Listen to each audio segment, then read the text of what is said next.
It's time to think differently about healthcare, but how do we keep up?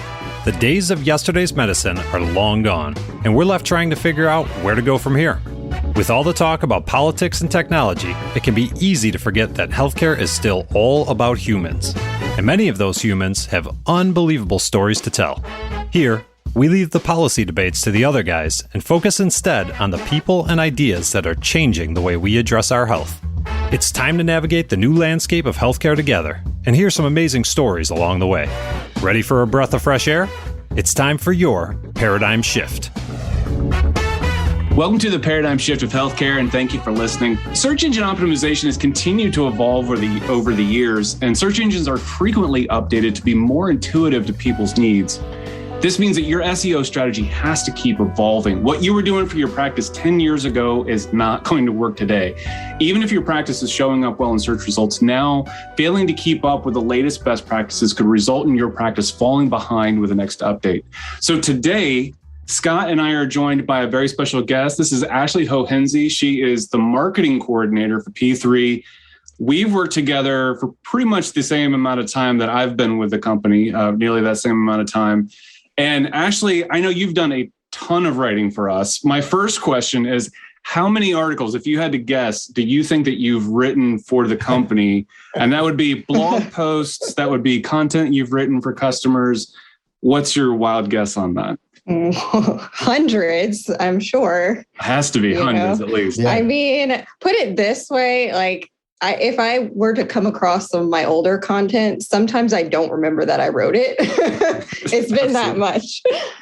And if we were taking Scott's estimate, that means somewhere in the million range, millions of articles that I've just pumped it up just by a little bit. So I thought, guys, that it would be fun for me just to kind of ask a lot of the questions that I get from my current and prospective customers when it comes to search engine optimization. And we answer a lot of very similar questions in this vein. So I think it'll be helpful for everybody. I'll get it started with, what does content marketing mean for a medical practice?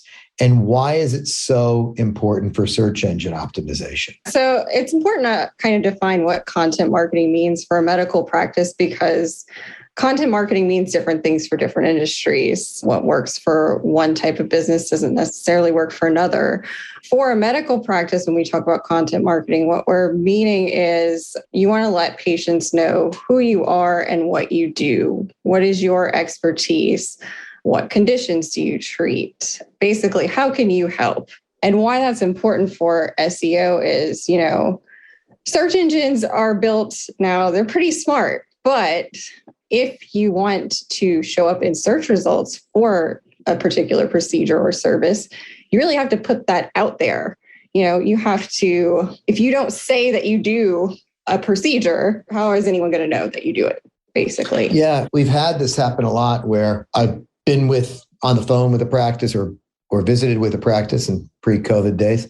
And, they'll say I talk about doing a particular procedure, there's a bullet point. Yeah. And we write much more in-depth, articles about that. Right. I really do think, and there are some people who just they write, the content isn't very specific to them. They'll say something like, I always take an anterior approach to total hip. I use an anterior approach for my total hips. And I think that's very good because, and then they basically do essentially a copy and paste from something, which is everywhere, or they include a link that's everywhere. So I kind of wanted to talk to you a little bit about if you want to be found for doing jumping jacks online, that's my pat joke, then you have to write about doing jumping jacks. But I do follow up with this conversation, this one key point. Hey, but you got to have good quality content. So, it has to be, I'd like you guys to talk a little bit about that. It's not enough to just say, I do X, right? Mm-hmm. What are we talking about here? What is good quality content when you're talking about a medical practice's search engine optimization and best methods? So when we're saying good quality content, of course, the number one thing is you want it to be unique to your practice. To your point, you don't want to just have a copy and paste of something that you can find anywhere. Like they could go on WebMD and find that. That's not what you're trying to do here. You're not trying to be WebMD for the patient. If I come to you looking for a hip replacement, there's a good chance I already know what that is. So if you're starting off like, well, a hip is a ball and socket joint, and we do, that I already know that. What I want to know is how you're going to help me. Why do I pick you? That's a really important point, Ashley. And trying to get away with like a simplistic approach of like, this is what a hip is, and I'm going to make a small incision, that kind of thing. It's like, if you're really trying to attract a patient to come see you and they go to your website, try to be in their shoes, right? So the patient more than likely has already gone to WebMD. The patient already knows what a hip joint is. So just trying to be so simplistic and frankly, focusing too much on the perioperative, the surgery itself, that's probably what's not highest on their mind. I mean, they're in pain and they want to know, why should I go see you? What is it about you that's so special? And what can I expect afterwards? Right. Yeah. If you think about some of the like recent conversations we've had, Scott, or just in the show in general, like we've talked a lot about what is the customer experience, what is the patient experience like, and all of this. And so much of like what today is quality content is all about like how you would take care of that customer, how you would take care of that patient, like those basic prerequisites that you have to have. Like, yes, you need like a certain amount of words in your content. You need to stay away from these like, what's probably 15 and 20 years outdated now in terms of like keyword stuffing and like some of those old kinds of approach that you still see that like people come back in and they like, maybe they've not really thought about this space for like a good 10 years or so. And they go, oh, it's cool. All you got to do is add keywords. And it's like, oh my gosh. But so much of what we've been talking about in terms of like how you take care of your patients, what are the things that really are going to help you stand out? What are the points of differentiation around the way that you take care of your patient, the way that you complete that particular procedure? That's the stuff that leads to good quality content, good search engine optimized content, because as Ashley was saying, like these systems have gotten smarter. So as long as you're talking about it and you're giving like a clear enough distinction, like just even the concept of keyword stuffing, right? Like since keyword stuffing was a thing, I would say a decade ago was when I was getting into this industry, like really, really focusing on search engine optimization, this was already starting to fade pretty strongly at that point, right? So, since that 10 years ago, the things that have come in, in terms of like the different ways that search engines can understand closely related phrases instead of having to say direct anterior hip replacement, 15 times in Omaha, Nebraska. Like, and it's so funny because hip surgeon. So I did some work for a lawyer and for like a group that worked with legal firms all the time. This is a decade ago. And so you had to there was a specific search phrase that I had to go through and first of all, like make sure was in a lot of places. And then later on go through and make sure it wasn't in too many places. Yeah. Because it was just that like link spamming of like best drunk driving defense in Portland, Maine. That's where it was. Portland. I remember having to search for that phrase so many times. A couple of points I want to make for the person who's trying to help the practice if they're thinking about search engine optimization. Remember that Google's actually good at what they do and they want to get better at it. That's how they make a living, right? In the old days, maybe they needed some help by saying stuff like, best hip surgeon in Omaha 14 times. And then all of a sudden they're like, wow, this isn't working. And by the way, I'm not going to sell as many ads. So having good, deep content about specifically what you do does make sense. I know from a length of content, I want to get to that and come back to that because length of content and how technical, I'm going to put that aside for just a second and kind of come back to, I get this question a lot of, well, how many articles a month are you going to write for me? This blog versus one really good, deep content. And I kind of wanted to ask about that, guys. I get that asked a lot. So talk to me a little bit about the pros and cons of the blog, so to speak, because that was a big thing. Again, 5-10 years. Yeah, I think that kind of goes back to, like I said, kind of at the beginning, certain types of content marketing work better for certain industries. consulting a blog doesn't necessarily, it's not really an easy thing if I'm trying to find a doctor that does hip replacement. Do I have to search through your blog to find that out? I want to be able to find that really easily on your website. And blog content also tends to be kind of dated in a sense. It's kind of more like news content. There's a date on it, and it's meant to be just this kind of quick thing where you put out kind of quick information. You consume it on a regular basis, et cetera. Whereas a patient is basically saying like, wow, I'm in a lot of pain. Yeah. And I need to be taken care of. And I always talk about this. There's a lot of different pathways. I think the old school, that'd be me, used to call them funnels. Now it's pathways. But there are a lot of different pathways that you can get to the website. And so it could be that a family member, a friend was seen by Dr. X, and they go online and they've got this terrible hip pain. They know they need a total hip replacement. And I don't think they want to read 14 blog articles. They just want to know, what do you do? And what can, what I mean? Like that reaffirmation. Yeah. Right. Yeah. And that can also occur when it's the primary care physician or the rheumatologist saying, look, I've given you all I got. There's no more corticosteroids for you, sir. You need to go see the orthopedic surgeon for this particular case. Again, I don't think reading 14 blog posts is very helpful, right? Let's read that. But Michael, is there any more that you want to add to that in terms of that conversation? The pathway that you're talking about, that patient intent or the physician's intent is drastically different than, actually, you're more in tune with pop culture than I am. I'm now like the one going, I don't know, what are the blogs that kids read these days? But what's a site that like people are always turning to, like Rolling Stone or like whatever that you're just hopping on. BuzzFeed, there you go, BuzzFeed. That's the thing that people under 40 read. You've got like a site like BuzzFeed. It's just entertainment, right? Like you don't necessarily know what you're going there for. It's just killing time. Yeah. But hey, if I'm in pain and I'm specifically trying to solve a problem, I'm not interested in reading 14 blog posts. I want to solve my problem. And so that very specific intent difference of killing time versus getting my needs met. Right. Huge difference. And the approaches are very different for those two. And also if you're a practice, I would assume that you would really want to try to get that patient that has that intent. So in other words, like, hey man, I got some hip pain and in 20 years, I've been told I may need to get surgery. Hey, that's cool. Yeah. And we always provide that kind of basic patient education so that anybody can read it. But if you really do have an intent of getting surgery sooner rather than later, that kind of generic content isn't helpful. As a matter of fact, it's something that's important for people to know. Duplicative content. So in other words, the type of content that we put on, we've got a database full of a lot of patient education for our platform, but we actually block robots from reading that. Walk us through that, because I've had to walk a lot of prospective clients and current clients through that as well. Like,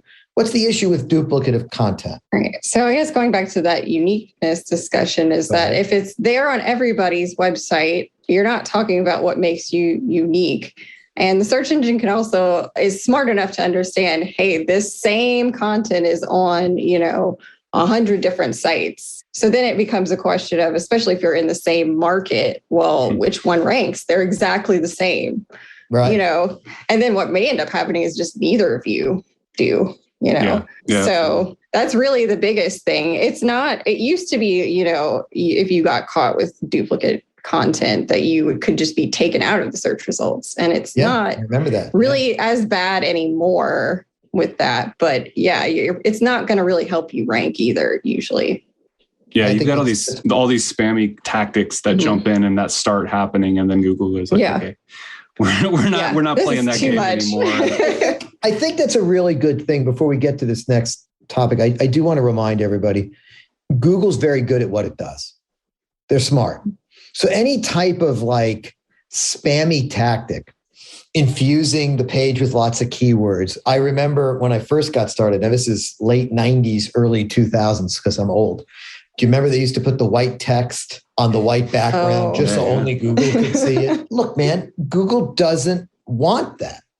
And they're not going to give you credit for it. They may push you down for it. So any type of that, spammy gray tactic, I'm telling you, Google's smarter than you, and they spend a lot more money than you do and a lot more time than you do. So if you want, I go back to it. If you want to be found for doing jumping jacks in Omaha, write about doing jumping jacks in Omaha. Write about what it is that makes you unique.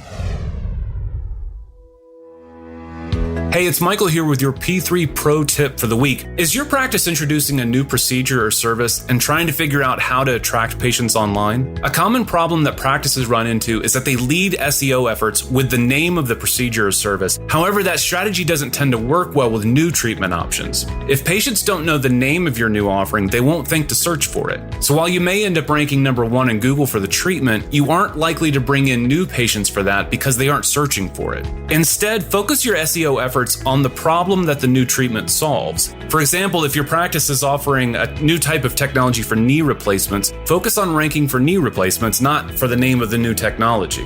Once you've got patients' attention for the thing they know they need, then you can introduce your new treatment option and explain why you recommend it. This is Paradigm Shift of Healthcare. Today, we're talking about what kind of content practices need. We're joined by our content specialist, our marketing coordinator, Ashley Hohenze, who's helping us walk through what it looks like today, because it really has shifted since the two of us have joined the company. So a lot of things have moved kind of in that space. And Scott's grilling us with questions as we're going here. So let's keep I am rolling, having Scott. fun with this because, honestly, I am the face of the company, so to speak. A practice comes, they've got an issue, and a lot of these questions come out. And this is one that really comes out a lot. It's about how long should a content piece be, and when you're developing for content, we deal with this a lot. The surgeon will want to have a very technical article. And they kind of forget that they're not talking to a primary care provider or another surgeon. They're talking to a patient. So length, let's start with just for a particular procedure, how many words do you think is an appropriate length? So we normally go for about 800 to 1,000 words. So you want to provide enough depth that you're going to answer the patient's questions thoroughly, but you don't want a novel either, because you have to consider the fact that a good bit of people are going to be looking on their phones, et cetera. Do you want them to just be scrolling and scrolling and scrolling forever? So you want to kind of strike that right balance where you're providing enough information and enough depth, but without, really just tipping it too far in the other direction. I kind of want to, make that point very clear about, you mentioned a lot of people are on their phones. We do a lot of work here where we try to take a look at how many people are coming on to a particular customer's website. And that number is like 40, 50%, and it's going up every year. So don't think that people aren't on a phone. Everybody's on a phone. My mom, who is in her 80s, is on her phone and reading websites on her phone. So don't think not in my demographic. It's like, nope, you're wrong, because we've got so many websites and we have so many people on this platform. We know there are a lot of people on a mobile. And to your other point is people just want to know, just give me the basics here about what to expect. Mm-hmm. And one thing people forget, they're in pain. That's why they're on the site. Yeah. Yeah. No, it's such a frustrating process. When you're trying to look for a doctor, I've done this recently, having moved, and, you'll call the practice, it's a group, and they're like, well, you're a new patient. Okay. What doctor do you want? I don't know, because your website didn't tell me this is what I need. You tell me, kind of thing. Yep. And a lot of practices just don't do it well. We talk, Ash, you haven't been on listening to all of these podcasts. I'm sure you do religiously. But that being said, we do always say, I repeat this all the time, please, please, please train your front office staff, because they're the face of the first date. It's people answering the phone. So, okay, we get back to hey, the content is written for patients, but not your peers. Right. And you don't want a lot of technical terminology, because again, man, that inferred knowledge thing, that'll kill you. And I'll never forget, I had an orthopedic surgeon this had nothing to do with content. He just wanted a picture of these great cuts that he made for a total knee. It's beautiful. I mean, it was a great job, but it was bloody. And I was like, no patient wants to see that. And he was so mad at me. And I knew him really well. I've known him for a long time. So we were able to have some fun. He goes, what do you mean? These are great cuts. And I'm like, yeah, it doesn't matter. They don't want to see that. So when we talk about writing to the patient instead of to a peer, what reading grade level are we talking about here? So we're normally aiming for like a 4th or 5th grade reading level. And that's not to say like you're being patronizing, you think your patients are, at a 4th grade level of knowledge, but it's also just one, if they're on a mobile device consuming content on the internet, to make it just easier to read, because people are going to scan and go to the part that's relevant to them or what they think is relevant to them. So you want to make it easy just to be able to read quickly. And if you're using a lot of complex language and things like that, you don't want your patient to have to leave and go Google, what does this even mean? Because you haven't defined it, because you're not talking to your peers. And also, if you don't kind of at least define that terminology, if you're going to include it, or, if you just include it with no explanation, you might rank for that technical term. You're not going to rank for the, Right. No one's looking for it. I do great chamfer cuts on my total knees. Nobody knows what a chamfer cut is unless they're in the medical device business or they're working in an OR for an orthopod or an orthopod. So I do think you're absolutely right. Like, no one's going to look for that. You're going to confuse people. And again, I go back to like you said, I'm in pain on a phone and I just want to get some good basic information so that I can make the decision about whether I'm going to pick up the phone and call you guys or make an appointment request. Yeah. So let me throw in one other kind of curveball in this, is that like we're defining a particular procedure, right? Like here's the hip replacement, here's the whatever procedure. But what if I've got questions beyond that? And I think that like thinking through that kind of network of information that people might want, we're talking about like, I don't want blog posts. I don't want all the exercise tips necessarily because I'm looking for this particular thing. Right. But, like what you were talking about, Scott, with like before and after the surgery. When can I do this again? When can I do that again? And you may not get to all of that information in that first post that you write, just talking about like what you do with the procedure. But, you want to be able to kind of guide the patient through all of that sort of information. So again, like this process of thinking through the customer's perspective, thinking through the patient's perspective, so much of the content that you write for that will cause positive ranking, will cause things like that to start working together. Yeah, that goes through this win-win process that I always talk to everyone about not only are you accomplishing the goal of being found, online, the essence of search engine optimization, but you're setting good expectations for your patients and your patients feel more comfortable. And by the way, a lot of your patients are trying to relay what is going to happen to their loved ones. And they're freaked out. Like, something I always try to gently remind surgeons about,